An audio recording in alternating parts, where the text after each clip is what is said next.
Iran war could make Trump's trip to China a bit chillier than his first-term visit. Add AP News as your preferred source to see more of our stories on Google. Add AP News on Google. Add AP News as your preferred source to see more of our stories on Google. Share Washington app. Weeks before his trip to China, President Donald Trump was already predicting on social media that his Chinese counterpart, Xi Jinping, would give me a big, fat hug when I get there. But Beijing's deep economic ties to Iran, as well as trade tensions over tariff threats stretching back to Trump's first term, could crimp the good feelings when Trump flies to Beijing this week, even though the Republican president has for years effusively praised Xi, making it clear he sees China's leader as a competitor strong enough to warrant his respect and admiration. Trump isn't fond of long plane rides or extended stretches away from the White House or his properties in Florida and New Jersey. He is expected to only spend parts of 3 days on the ground in China. There will be plenty of pomp, but the grandeur is not expected to rival Trump's first visit to China in 2017, which Beijing dubbed a state visit plus. Even before this whole conflagration with Iran, they weren't going to go state visit plus like last time,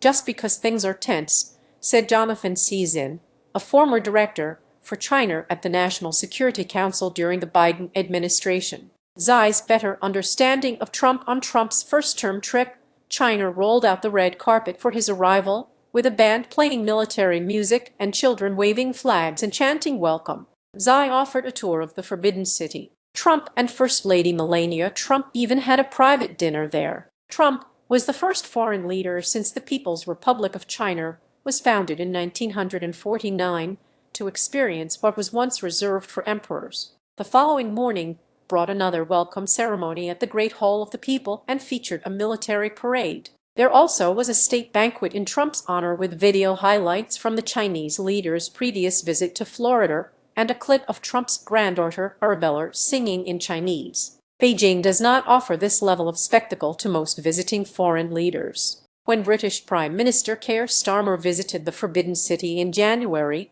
Xi did not attend and the site remained open to the public. Starmer had to contend with tourists. Read more. Arlie Wine, senior U.S.-China research and advocacy advisor for the Washington nonprofit The Crisis Group, said the Chinese delegation will likely do its utmost to ensure that Trump leaves Beijing believing that he has just concluded the most extraordinary state visit of his 2 presidencies. But, he said, the pomp and circumstance would serve a different role now than they did when he first visited Beijing, because Xi has a much better understanding of Trump and the administration's own national security strategy and national defense strategy recognize China as a near peer. Expectations for what gets accomplished could be lower this time, said Czin, now a fellow at the Brookings Institution. He predicted that the Chinese may not offer major breakthroughs on trade or anything else because they are working backward from our midterm elections with the theory that the closer they get to election day, the more leverage they are going to have.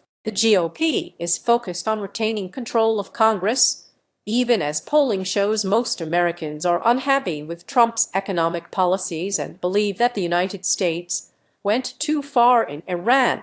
Still, the White House argues that Trump's previous firm hand with Beijing on tariffs, which the Supreme Court subsequently struck down, means the U.S. will remain in a strong position. President Trump cares about results, not symbols, White House spokesperson Anna Kelly said. But even still, the president has a great relationship with President Xi, and the upcoming summit in Beijing will be both symbolically and substantively significant. Trump and Xi may see a lot of each other this year. Trump could meet with China's leader 4 times in 8 months. After his visit to Beijing, Trump plans to host Xi at the White House. Trump might also attend the November Asia-Pacific Economic Cooperation meeting in Shenzhen, China, and Xi could come to the Group of 20 summit the following month at Trump's resort in Doral, Florida. Czin noted that Xi also is not very fond of travel, meaning not all of the planned encounters may happen. He said China's leader also does not do personal connections like the kind Trump relishes,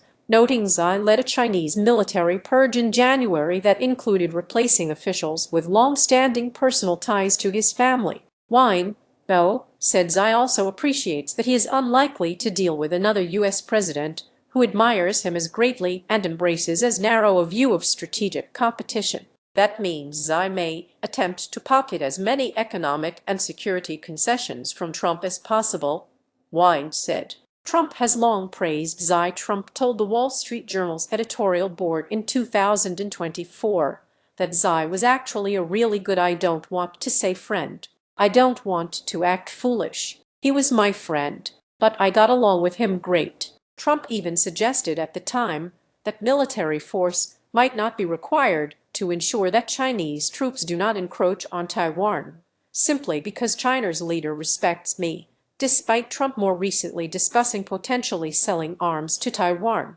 Trump has continued to praise the bilateral relationship since returning to the White House, even after his Beijing visit, originally scheduled for March, was postponed due to the early stages of the Iran war. He unsuccessfully prodded China to get involved in reopening the Strait of Hormuz after Iranian forces choked it off and disrupted global economies. But China did use its leverage as the largest purchaser of Iranian oil to encourage Iran to agree to what has been a fragile ceasefire. Beijing has strong economic ties to Tehran, and the war could hurt its economy, which was already projected to grow more slowly. If China can help establish lasting peace, though, that might boost its standing in negotiations on trade issues with the Trump administration. Trade issues a sticking point during his 2017 visit. Trump announced $250 billion in non-binding trade deals, some of which never materialized. A round of trade deals announced in 2020 and worth $200 billion mostly never came to fruition